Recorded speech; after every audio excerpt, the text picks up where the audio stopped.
Welcome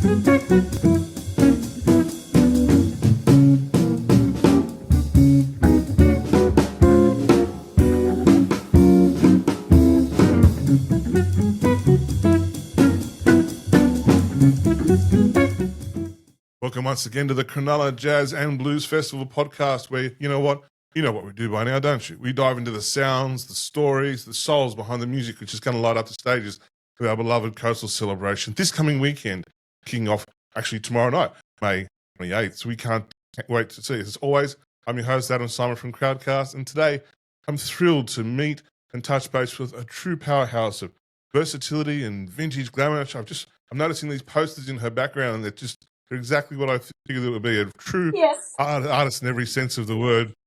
Dora D, from smoky jazz lounges and bars to dazzling cabaret stages, pop-infused sets, you name it. This lady's lit up stages everywhere with her flair and her emotion, true theatrical fire to every performance. So Dora D, welcome to the podcast. Thanks for your time. Thank you. That was a beautiful introduction. Thank you. Well, if the shoe fits, as we say.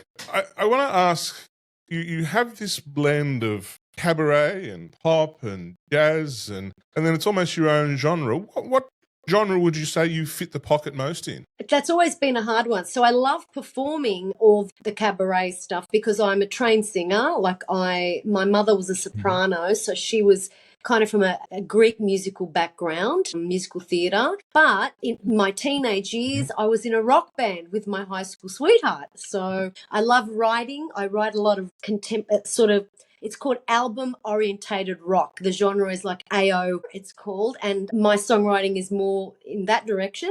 But I love performing because I have that musical theatre background and dance. I love to perform those cabaret numbers. I find a lot of satisfaction in that. One thing we found throughout our podcast, both this year and last year, is that family plays a big influence in a lot of artists in their youth and so on. Did you come from a family with a musical background, or was it something that you strive out on yourself?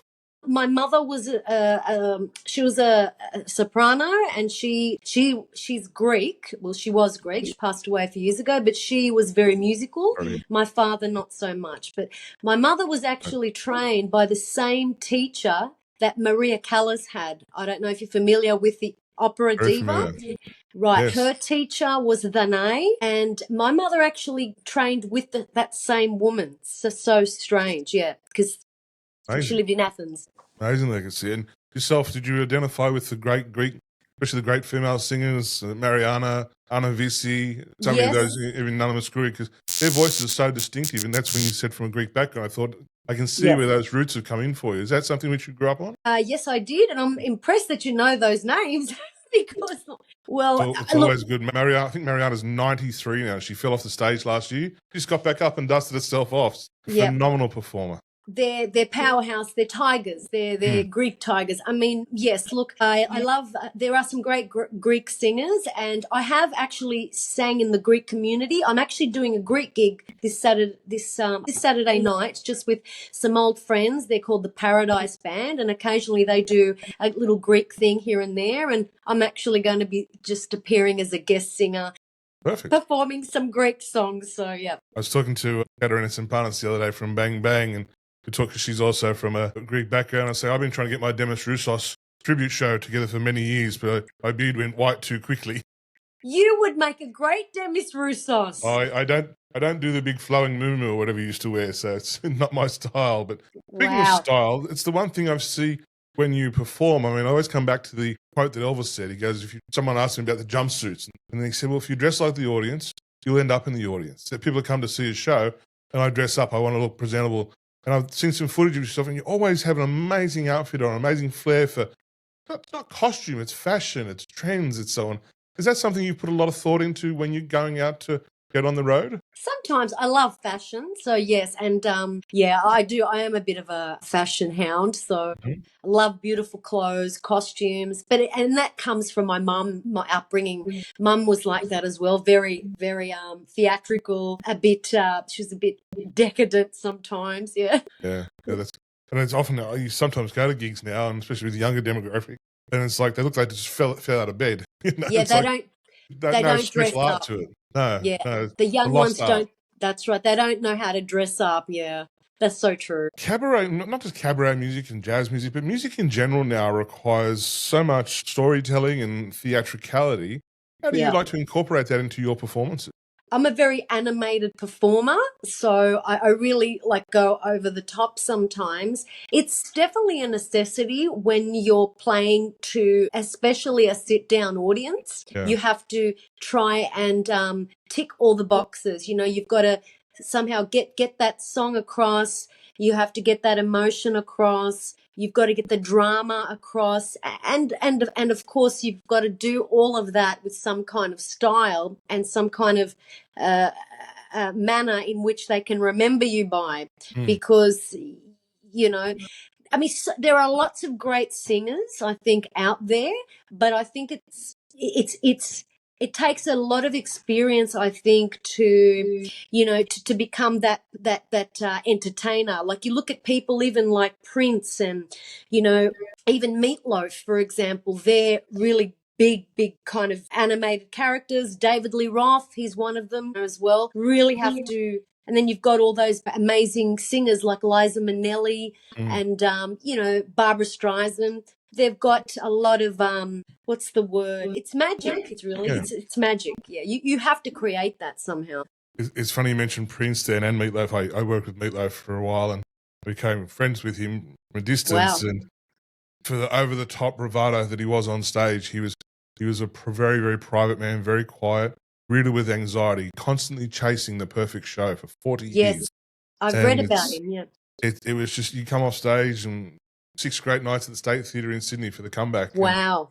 It's just like, no, we missed the 4th key in the 2nd song. Wow. It's like one little thing would set him off. It was such a terrible thing. And I remember as he got older and his voice started to deteriorate. But yeah. I remember, Adam, I was in a Meatloaf concept show called Meatballs, Fat Out of Hell. Really? Michael John. Yeah, well, I was one of the Strongbow White Girls. We did a lot of shows we did a big one at the Footbridge Theatre, which you can see on my YouTube channel. I think I've put it up there. Yes, so I used to be, and I love Jim Steinman's music. I'm a huge fan. Those songs. We're going to talk more about Jim Steinman on the weekend, I'm sure, because it's a long discussion. I'm going to dig it out. I'll have a photo in here. I think it might be of you with Meatballs that he signed for me one year, with Michael John signed it. So I'm going to dig that out because I think that might be you. But yeah, and how big was that show? That show was, I mean, we talk about cabaret and theatricality. Yes. Meatballs, the show, not familiar guys, in the early 90s when Meatloaf came back, Meatballs, Fat Out of Hell. And it was actually approved by Meatloaf and Jim Steinman. He made a rubber costume. Yes, he did.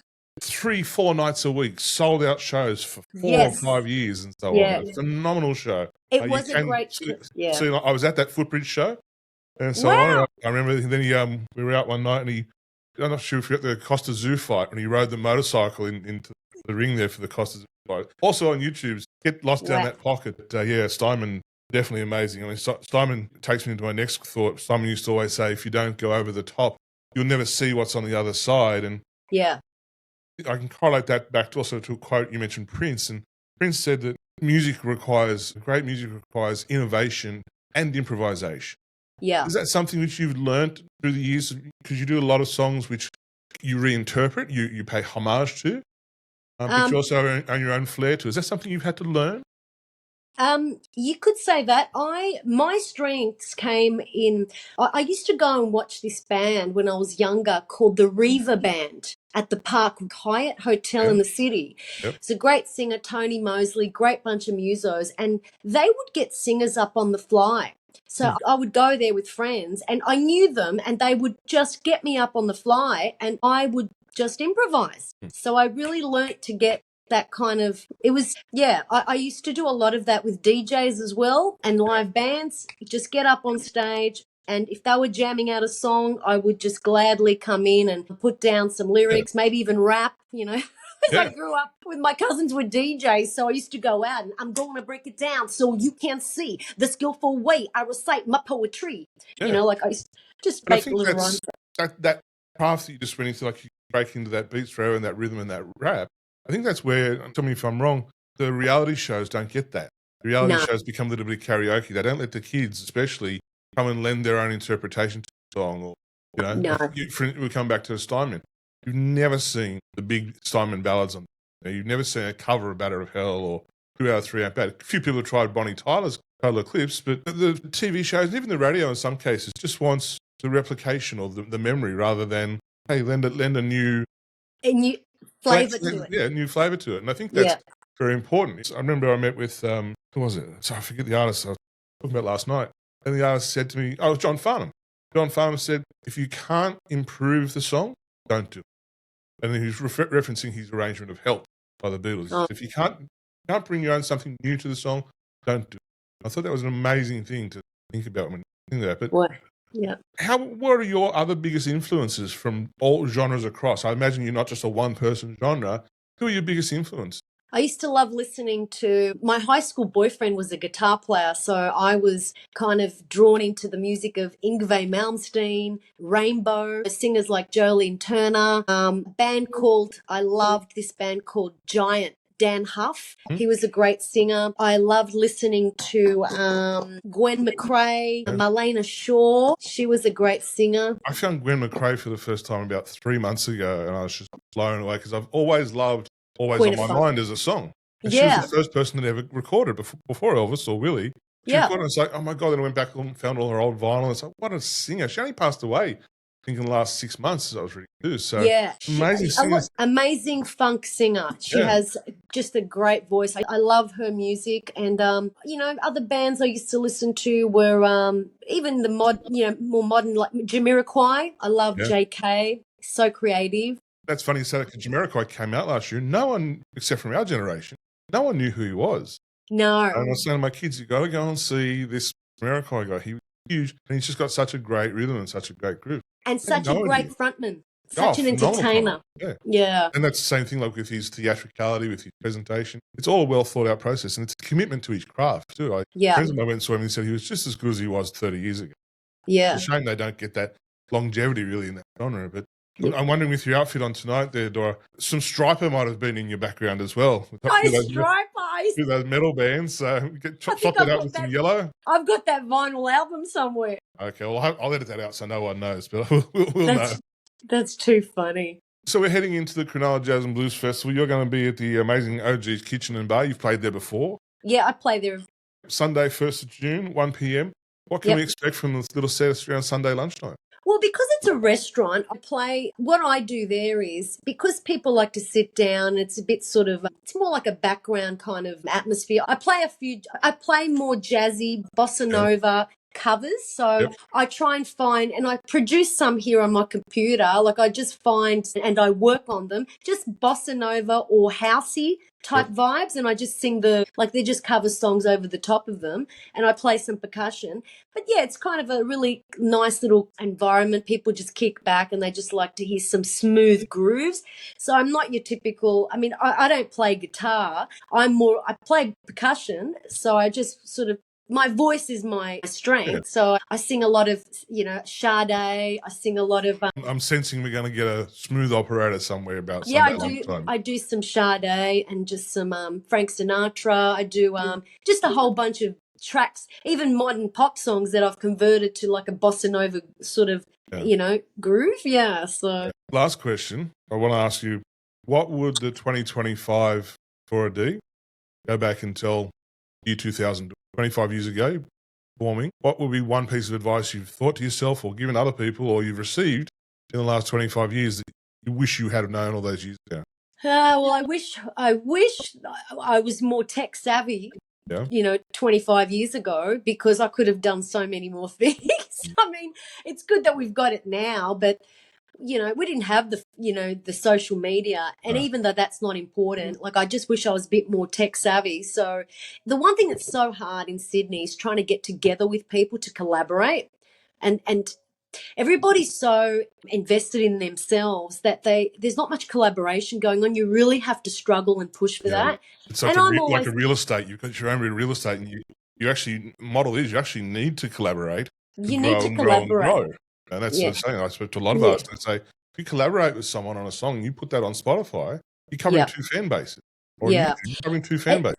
Yeah. And people just don't get the bigger picture. And I know lots of musos, so it's kind of hard. Everybody's doing their own thing. So trying to get together with people, it's kind of like they just don't have that just that they're not excited by those ideas, because especially guitarists, they're very egotistical. They like their own thing. They like to, it's all about the guitar and them. It's just hard to find people to collaborate. But 25 years ago, if I was able to, be able to use all the programs and, Cubases and all those programs, Yeah. I could have done a lot on my own. So I would have tell myself then try and learn that technology now so that you can prepare yourself.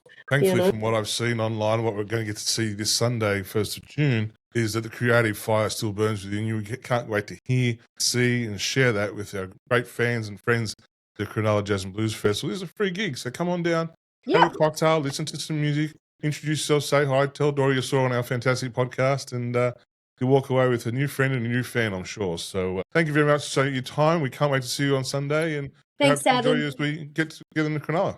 Thank you so much. Bye. Bye.